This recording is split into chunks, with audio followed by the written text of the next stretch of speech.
Whoa! Good day. Are you going to Norwich? No, I'm afraid not. Oh, you're heading that way? Yes, but I'm going to turn off just down the road. Oh, I thought you might cart me basket. Looks heavy. It is. I've come a long way. And I've got to get me mussels to market early to get the best price. I'm sorry I can't help you. Look, I tell you what. I'll give you a picture of my mother instead. Oh, I don't see what use that'll be. You never know. It might bring you luck in the market. Good day. Go down!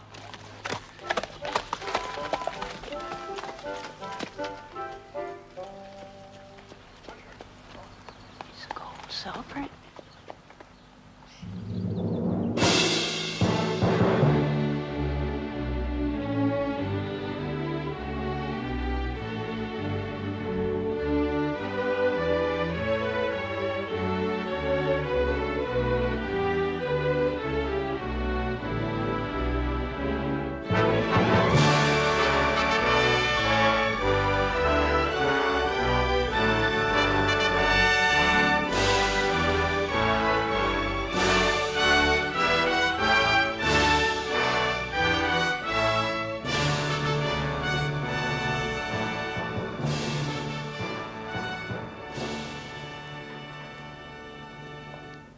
If I could only speak to the Queen. You are not well enough to travel.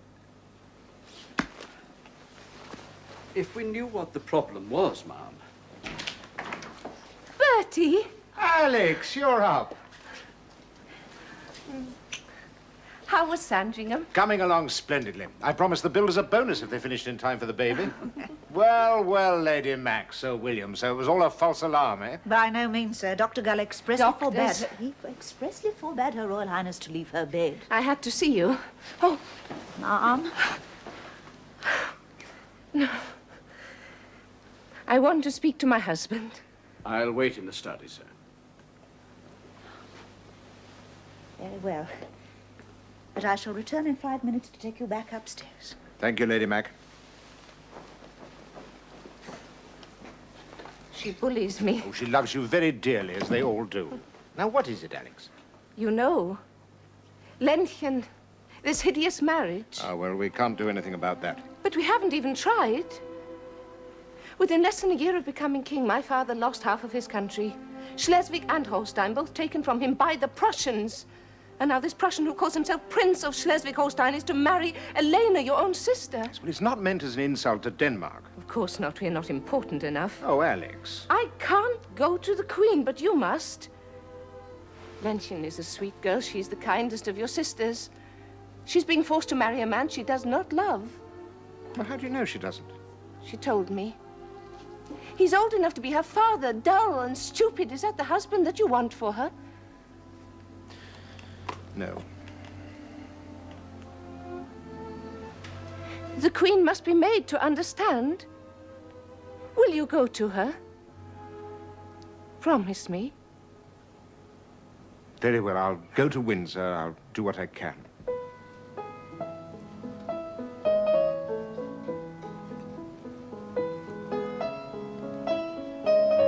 No, Bertie.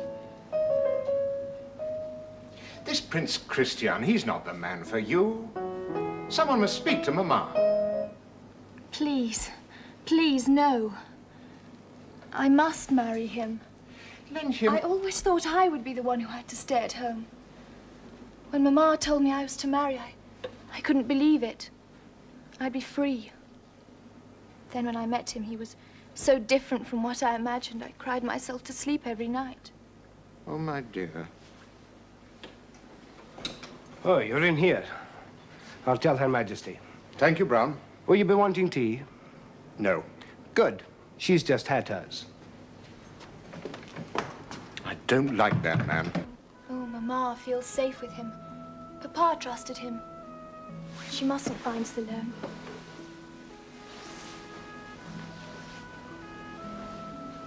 Thank you, Bertie.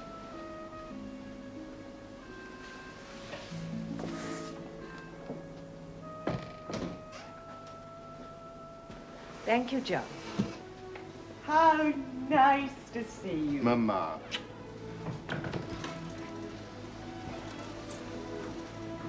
Brown told me Lenchen was with you. Yes. You have not been filling her head with nonsense. No, no, she was just telling me how happy she was. Splendid. She's such a sensible girl. And besides, understands the reasons for her marriage. I wish I did. Alex is upset by it. Well, naturally. Your wife is delightful, but she has not yet learned to keep her duty to me and her private feelings separate. We all deplored the seizure of Denmark's territory by Prussia, and even more, the unprovoked war they launched against their oldest ally, Austria. Well, doesn't that prove what they're like? We can't trust them. Your sister, Vicky, is Crown Princess of Prussia. Your sister, Alice, and her husband were on the Austrian side. They have had to accept defeat, too. Yes. Try to remember that you are not only the son-in-law of the King of Denmark. You don't understand the problems of foreign policy. Well, how can I? I've been given no chance to learn. All I know of foreign affairs comes from gossip and the newspapers. Now, how can I serve you and the country properly if you keep me in the dark? Mr. Disraeli agrees with me. You will only be fully trusted when you have learned to be discreet. You fill your days with mindless amusements and frivolous conversation. And do you know why, Mamma? Because I have nothing else to do. Oh, people want to see me because I'm your son. But I can't talk to them seriously because if I did, they'd find out within minutes that I know less than any clerk in the government. I realize it is difficult. I shall consider it. Meanwhile, your duty is to be with your wife who is ill. Oh, Alex is well looked after. She needs your comfort and support, especially since you have brought her to this. How? By forcing her to run about every night with you in society. You have already had 2 boys, both born before their time. Try to make sure that this one comes into the world when it should.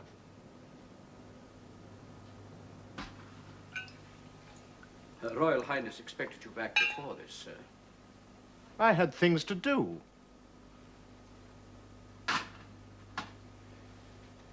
May I speak to you, sir? Were you sent for, Doctor? Dr. Gull has been here for the last 4 hours. I'm afraid that Her Royal Highness has taken a turn for the worse. The inflammation in her hip and her leg has increased. What is it? Rheumatic fever, sir. And in her present condition. Will she lose the baby?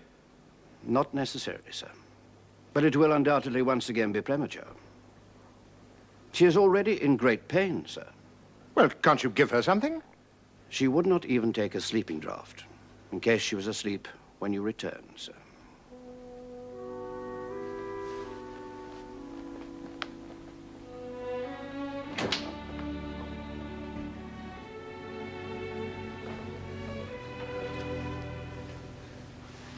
Bertie. Oh, darling, I didn't know. Is it very bad? I can't hear you. The pain, is it very bad? I can bear it when you're here.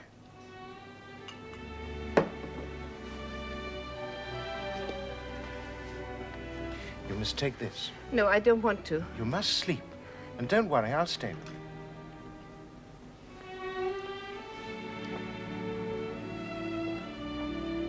Oh. There. Now lie back. Where were you? Affie was home on leave. We had dinner. As long as I know where you are. I'm here now, my darling. Rest. You're so kind.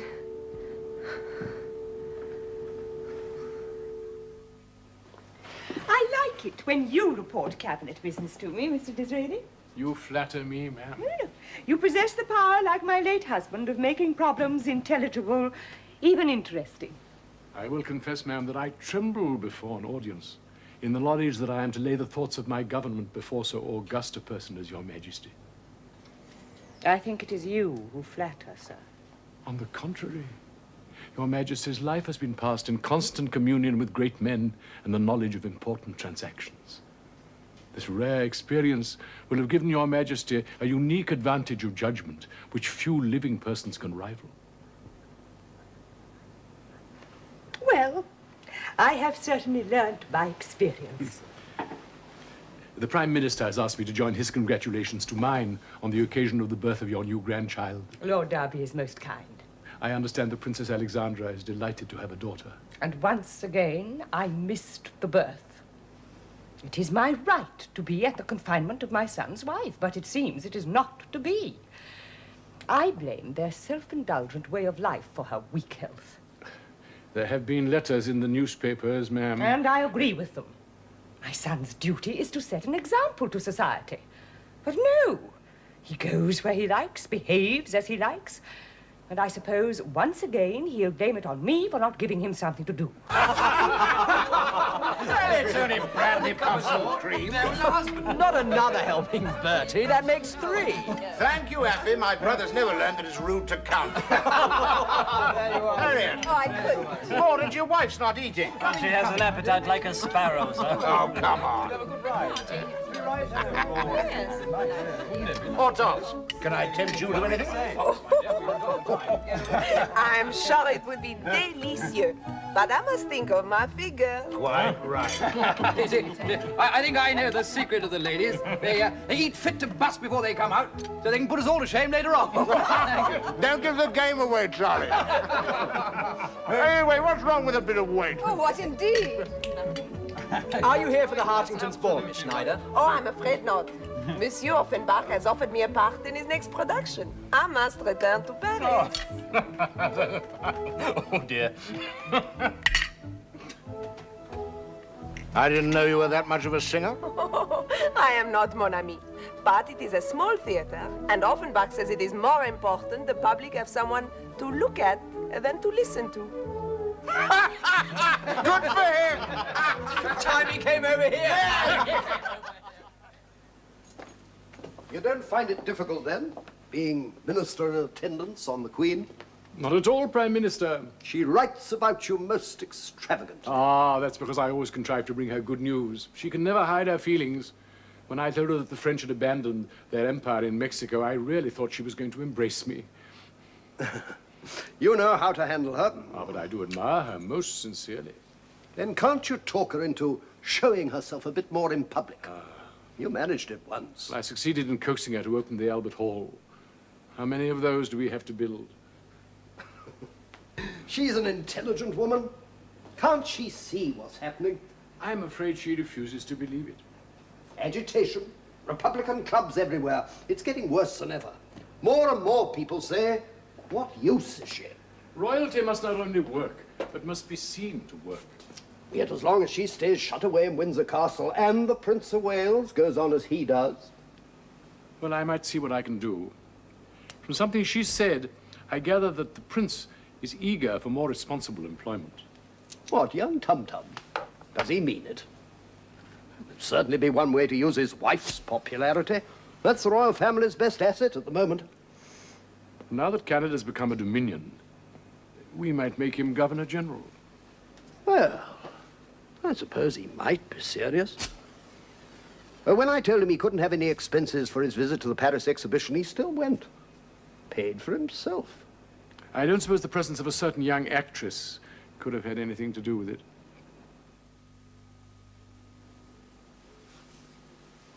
You always bring me such good news, Mr. Disraeli. So it is all settled, and the French have left Mexico. Yes, ma'am, it seems that they have abandoned their puppet emperor. Yes. Yes, I'm sorry for him. Poor cousin Maximilian. Well, he should never have got mixed up with Louis Napoleon.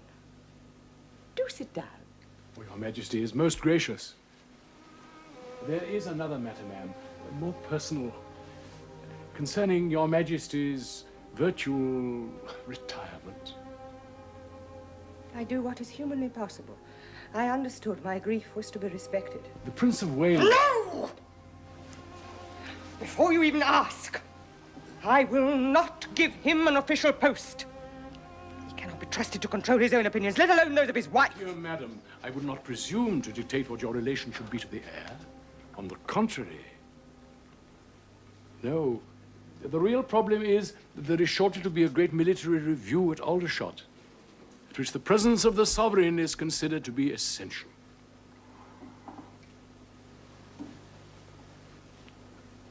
I thought that you at least would understand, Mr. Disraeli. I cannot attend any public functions without the support of my beloved husband. Such a pity. especially as Her Royal Highness the Princess of Wales should be well enough by that date to appear in public. Alexandra. And His Highness the Prince is returning from Paris specially for the occasion. Bertie? How can he be there? Well, he's a field marshal, ma'am. We can hardly prevent him. But if he goes, he will be taken as representing me. That is why I ventured to suggest that if Your Majesty could feel herself well enough to attend, it will give the people an opportunity to demonstrate that their loyalty and affection is due in the first place to you, their queen.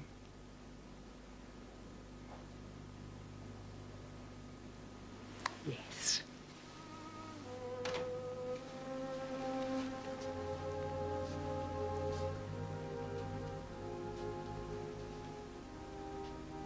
Yes.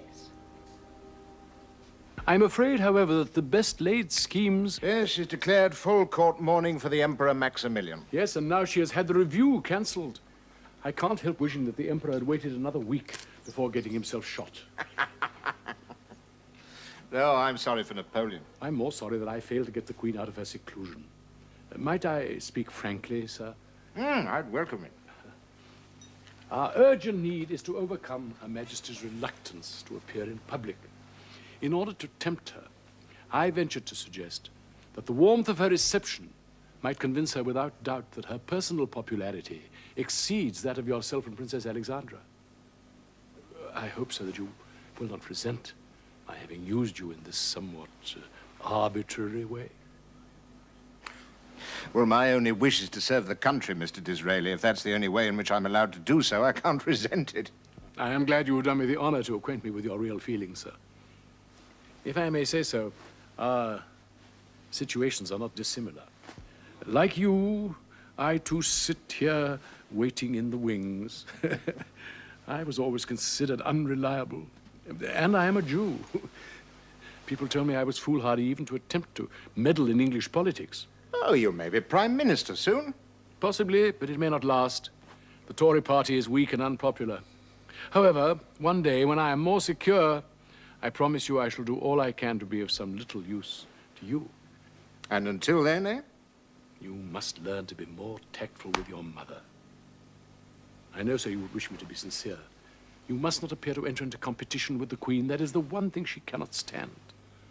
You must seem to do whatever she wishes. Oh. Anything else? And first of all, in order to gain her confidence, you must heal the breach in your own family. Well, you may be right. Mind you, it won't be easy. My wife feels very strongly about the violation of her country. Of course. But I know you will do what you can. Prussia is far too powerful to be offended unnecessarily.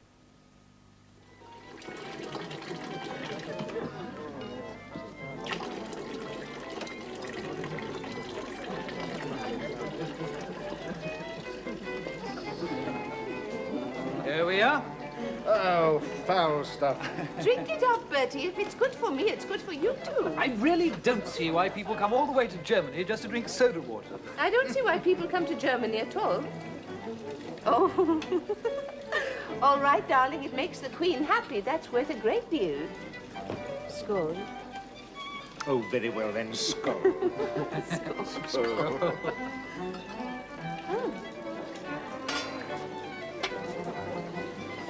Alice! Bertie. What a pleasant surprise. Alex? Alice? You know my old friend Charles Carrington, don't you, and Sir William Knowles? Of course. What are you doing in Wiesbaden? I heard you were here. How are you feeling now, Alex? Much better. Sit down. Thank you. I can even walk a little on 4 legs. I'm so glad. Do Vicky and Fritz know you're here? I expect so. It's just an informal visit, though. We're not calling on anyone. Here, let me get you some of this magic potion. Thank you, Bertie? I hadn't noticed your trousers. Oh, it's well, I had them ironed like that. I hate them when they're crumpled. But it makes you look fatter than ever. I thought it might start a fashion. Oh, Bertie. Deuced awkward Alice turning up like that. Why so? Surely the Princess of Hessen... Well, her husband fought against Denmark. Oh, yeah. And now with this family funeral over at Rumpenheim, the rest of the Danes are bound to arrive. Well, Minnie and Sasha are here already, of course. Tsarevich Alexander doesn't really present a problem, does he, sir? Sasha? No, no. Yeah, I used to think the Russians were all devilish clever till I met him. No, it's Alex's family. They all loathe the Prussians as much as she does. So you think there might be trouble? Yeah, unless we can head it off somehow. Yeah. Since Alex got those sticks, she's more confoundedly late than ever. Come along, Sasha. Bertie. Minnie. How lovely to see you. And Sasha.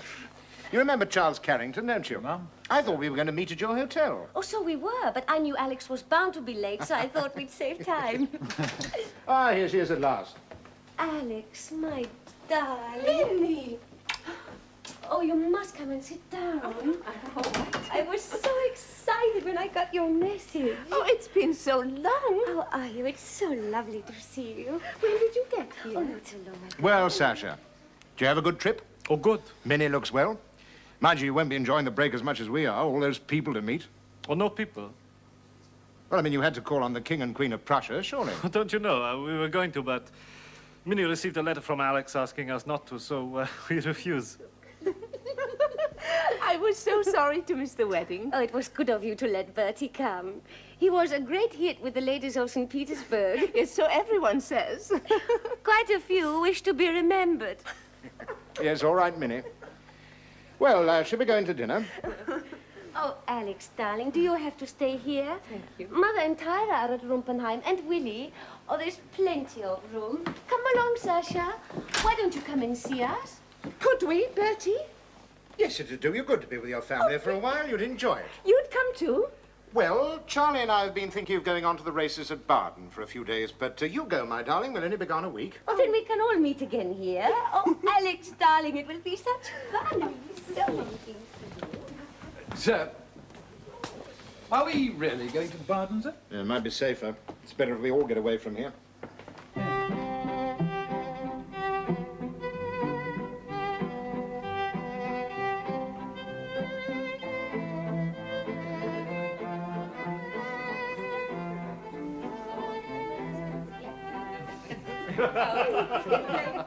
Dear, dear Rumpenheim. I don't think I have ever enjoyed a holiday more. Why don't you come to Greece? No, Willie. I'm sorry, I can't hear. Why don't you come to Greece? She's promised to visit us in Copenhagen first. After you, Mother. Look. Bertie! Your trousers, that's much better. Oh, thank you, my dear. I'm glad you think so. Mamma. And Willie. It's good to see you. You, my dear, you look quite your old self. Oh, I am nearly. I only need one stick now. Splendid. Did you have a good week? Yes, we didn't do too badly, did we? Well, Willie, what does it feel like to be a king? I'm getting used to it. It took a little time. Mother and Father didn't tell me what was going on. I was on my way to class one morning, and there I saw it. On the newspaper wrapped around my sandwiches. Prince William of Denmark elected King of Greece. Oh, Willie's the sort of person who should be a king. Yes. I wouldn't mind him coming to see me at any time. What do you mean? May I speak, sir? During your absence, sir, the King of Prussia wrote to Her Royal Highness offering to call on her whenever it was convenient. Oh, good. When's he coming? He is not. I told him I would never receive him under any circumstances. You told him? I didn't send the reply, sir. What? Not in that form, ma'am. It was too blunt. How dare you? How dare No, you? Knowles is right. You must see him. I am not well enough. That's what I told the King. Mamma, Your Majesty, you realize what this will mean? If he's offered to receive Alex, she must see him. No. Of course not. Minnie, I think you should, Alex, really. No. Alex? Never.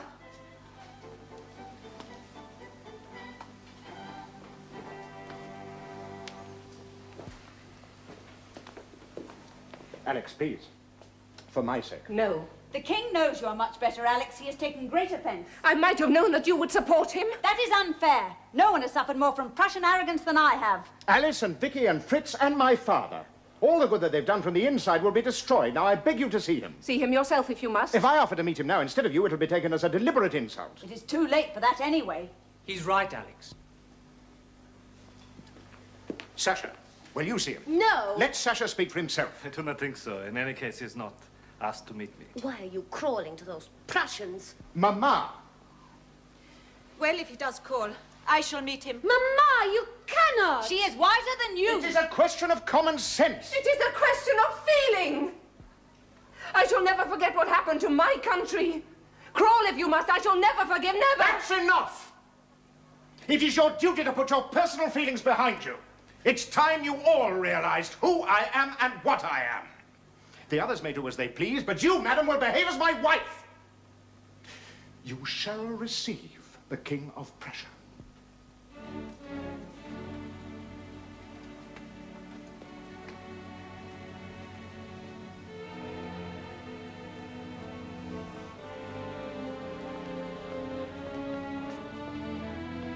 Knowles, you will send a telegram to the King inviting him for breakfast tomorrow morning.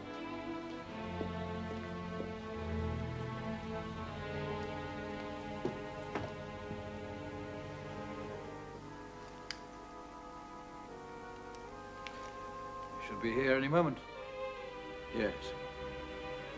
Surely with the Prince of Wales and the King of Greece to meet him at the station, he should be satisfied. I doubt it.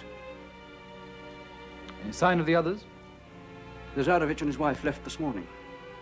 And Queen Louise with them, in spite of her promise. Princess Alexandra?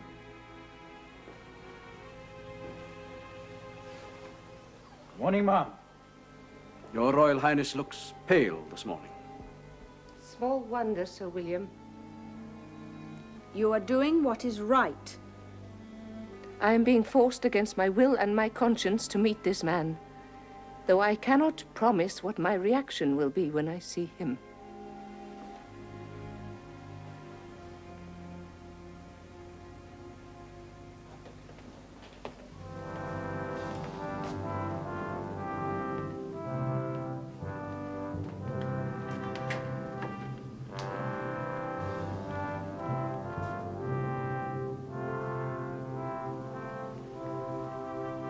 I cannot tell the pleasure of meeting your Royal Highness.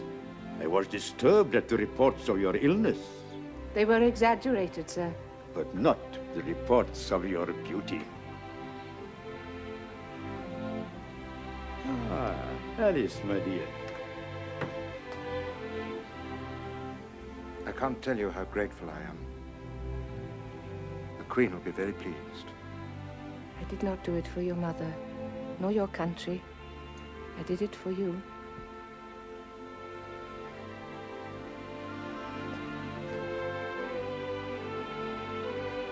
Your Royal Highness.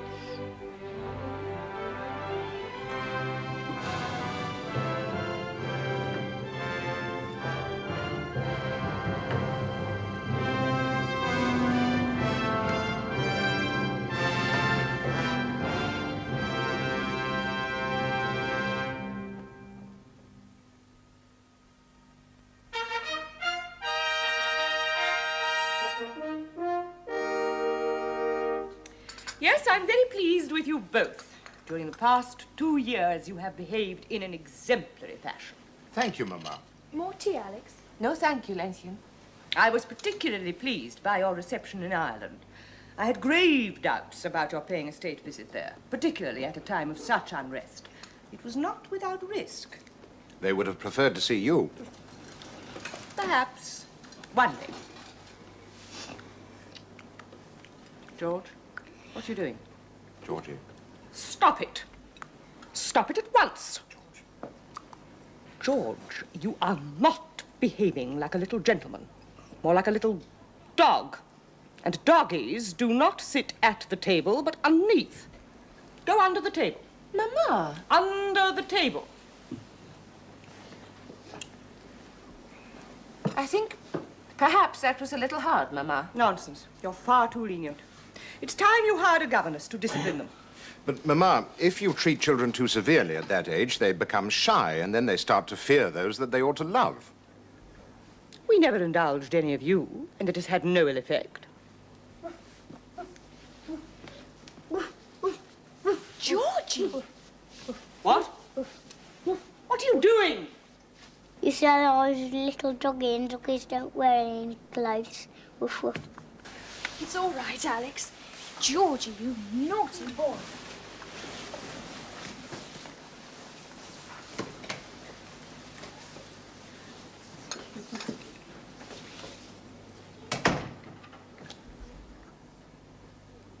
Woof, woof.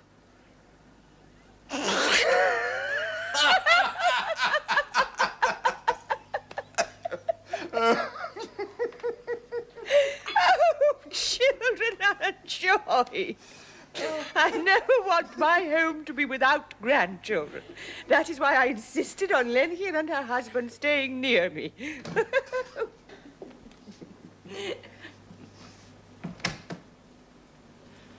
Excuse me, ma'am. The Prime Minister's arrived. Oh, that dreadful man. Mr. Gladstone? Oh, come, Mamma. He's devoted to you and has a sincere desire to serve you. So you say. It seems to me a defect in our much-famed Constitution to have to lose an admirable government like Mr. Disraeli's for no question of any importance or any particular reason, merely on account of the number of votes. What? Yes, it must seem very odd. Very well, John. Half the time I don't know what Gladstone is talking about. He speaks to me as if he were addressing a public meeting. Come on, Eddie, let's go for a walk. The condition of the people of Ireland is a standing reproach to Britain. What can I think of a people who shot at my son, Alfred, Duke of Edinburgh, when he was handing over a cheque for charity? It shows that some of these extremists cannot simply be appeased. And while we are on this, the state visits of the Prince of Wales to Ireland and the Middle East have involved him in heavy expenses. Could not Parliament vote him more money? Yeah, the journeys of the Prince of Wales have in the main been of value, but the House of Commons has no intention or disposition to give him any addition. Of course, if your Majesty were to delegate some of your official duties to him... The real answer, however, and one to which I could give the highest approbation and support, would be for your Majesty to undertake these visits yourself. After all, the Empress Eugenie of France has just won the highest acclaim by officially opening the Suez Canal. Indeed, yes. And you must be aware, sir, of the number of Republican clubs springing up. Oh, my dear fellow, some of my best friends are Republicans. Sir? The time to worry is when they stop singing God Save the Queen at the end of their meetings. I'm inclined to take the matter rather more seriously, sir.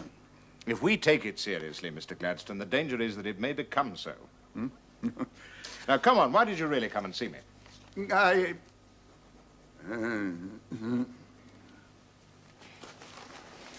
If your Royal Highnesses will excuse me. Of course, Lady Macclesfield. I find myself almost unable to communicate with the Queen. And it is essential in these days, with more and more power coming into the hands of the executive, that as Prime Minister, I should be able to do so.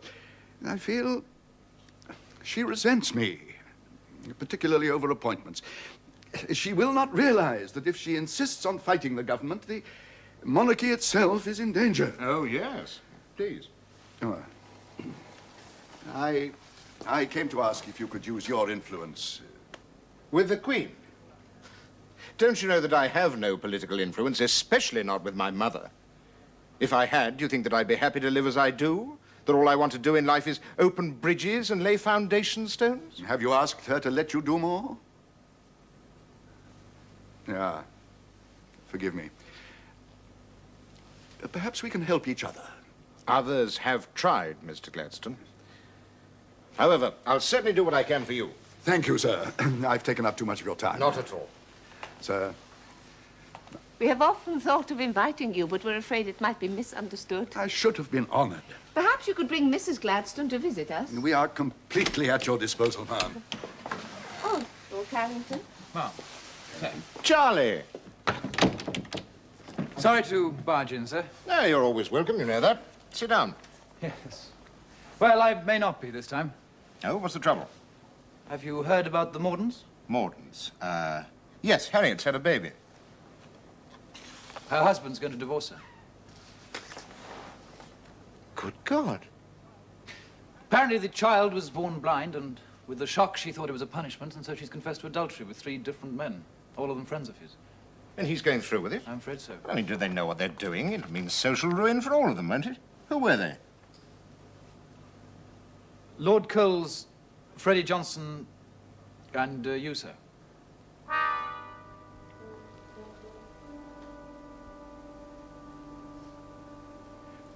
Well, I've not actually been cited as a correspondent, but I have been called as a witness. A witness? Yes, I've been sent a subpoena. To appear in court. A prince of the blood. Well, I must not stand on privilege. There's no getting out of it. Do you realize what this could mean? Do you? It has taken 30 years to restore confidence in the monarchy. And now you could destroy it in a week. I've simply been called as a witness. I haven't been accused. All that people will remember is that you were called into a court of law to answer for your conduct. Well, how bad will it be? What will happen? Well, I shall be cross-examined in court on my relationship with Lady Mordaunt.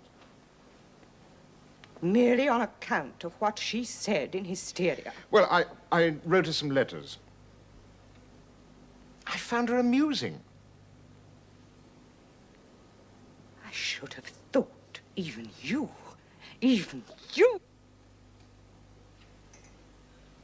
Oh, Bertie.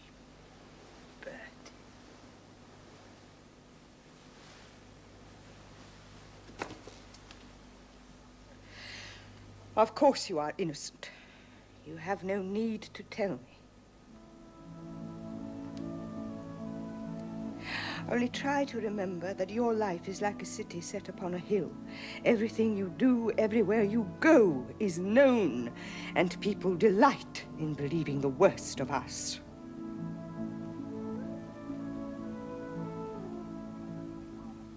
I believe you are acquainted with Lady Mordaunt, sir. Yes, I am. And you have visited her on a number of occasions. Yes, I have. At what time of day? Generally in the afternoon. Was her husband, Sir Charles, at home? No, I understood him to be in the House of Commons. Did Sir Charles Mordaunt know of these visits? I expect so. How long have you known Lady Mordaunt? Since she was a child. And has there ever been any improper familiarity or criminal act between yourself and Lady Mordaunt? Never. Completely exonerated. The divorce petition failed on the ground that Lady Mordaunt was insane. Now, what we do next is important. We must appear somewhere together to show our faith in each other. I'm leaving, Bertie. What? I'm returning to Denmark and taking the older children. When? As soon as possible. There was no truth in it, you know. You said you believed me. This time.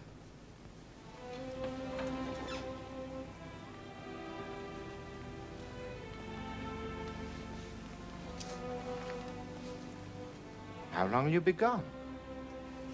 I don't know.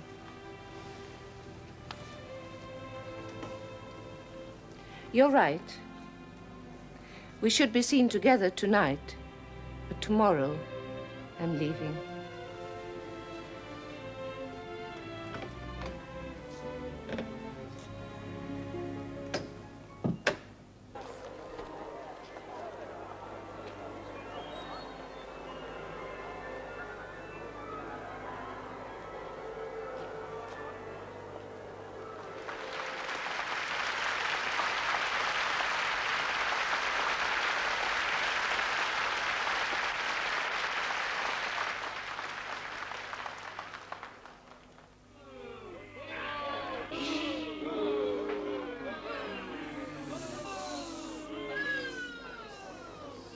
I say again, perilous times. Who cannot be seriously perturbed by this rising tide of republicanism? The Prussian victory over France and the fall of the French monarchy have encouraged a rabid demand for the abolition of the monarchy here in Britain. Riots, demonstrations have become commonplace. The call to abolish the throne which once merely threatened now thunders in every city in these islands. Yet, the Queen will not alter her way of life. She is no longer an object of veneration. The Prince of Wales, who could take her place, is still denied public office and his conduct called into question. The entire trouble is that the Queen is invisible and the Prince of Wales not respected. It's a more dangerous time, politically, than for many years. Louis Napoleon in exile, Wilhelm of Prussia calling himself Emperor of United Germany. Kaiser. And not only abroad, here at home, there is violent protest that the Queen will neither appear nor let herself be represented. I believe there are placards outside Buckingham Palace. Oh, yes. Vacant, these commanding premises to be sold in consequence of the late occupants' declining business. There are even some members of Parliament calling for her to be deposed.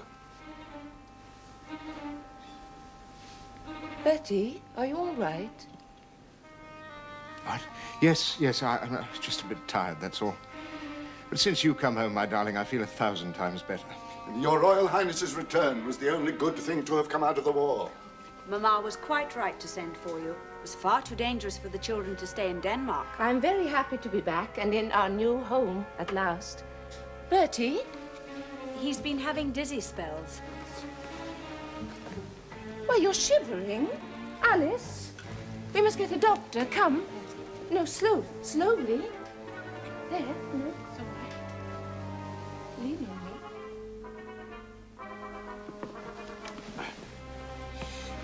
Look here, Dr. Gull, I can't stay in bed.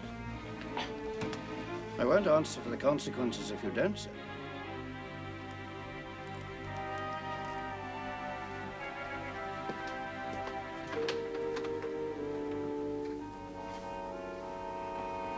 Well, Doctor? I'm very much afraid, ma'am, the Prince may have typhoid.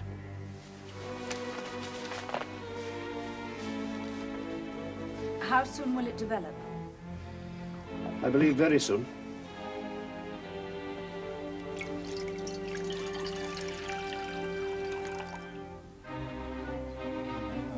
Mama, please.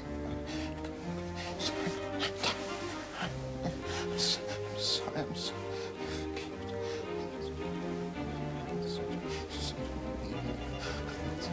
Come away, Alex. No.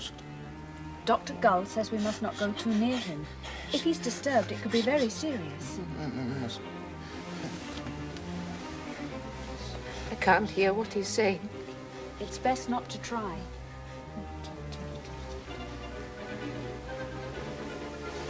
You must rest. No, I can't. Alex, you haven't slept for days. Lie down in the dressing room, just for an hour.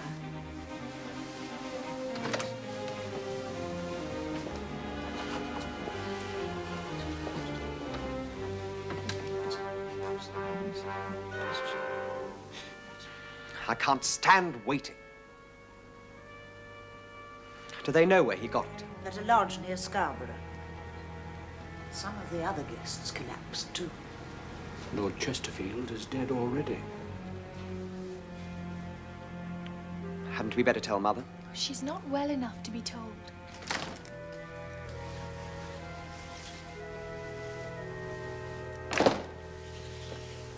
He's just the same.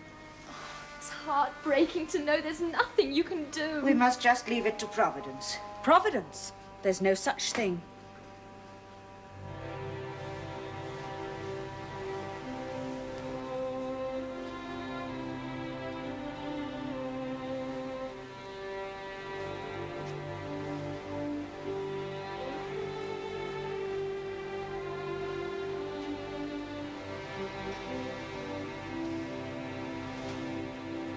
Where is he? Where's Bertie? Oh, boy. Just like his father.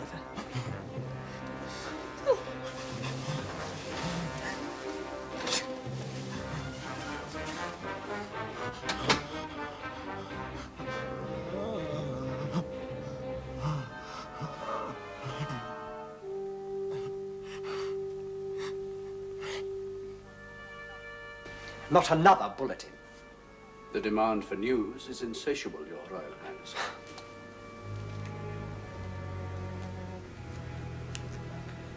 They know it is the anniversary. 10 years to the day from Father's death. That means nothing. It is fate. We must accept it.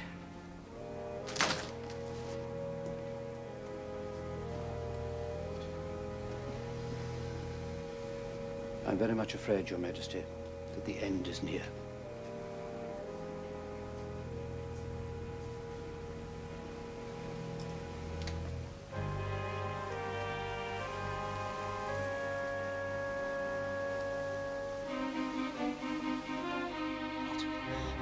Not your boy. You've broken. Did I forget your birthday? You've broken your vows when I'm king. No. I'm not your boy.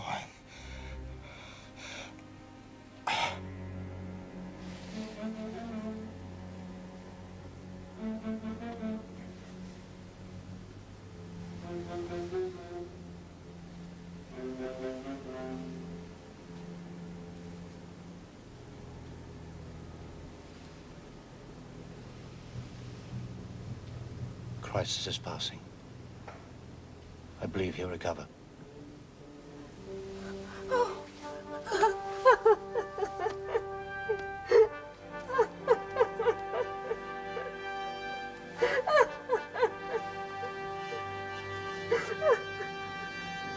Words cannot express it. People wept in the streets, the excitement, the affection everywhere for both of you. Through reaction to your illness, sir, an elemental upsurge of loyal emotion has destroyed republicanism overnight as a significant factor in British radical politics. Strange that what proved too much for so many brilliant men should have been achieved by a few feet of infected drains. In the changed climate of opinion, sir, and provided that Her Majesty gives her assent, I am confident that I can persuade my government to create you, for an unlimited term, Viceroy of Ireland. Would Her Majesty ever agree? Well, the arguments are incontestable. It will give you valuable experience in kingship and will show the royal family in the visible discharge of public duty. And it may go far to settle the discontent in that unhappy land. It would be welcomed in Ireland. I've never been more certain of anything. Meanwhile, the country insists on an official service of thanksgiving in St. Paul's Cathedral. I think I can assure the Princess Alexandra and yourself, sir, of the most sincere demonstration of affection ever received.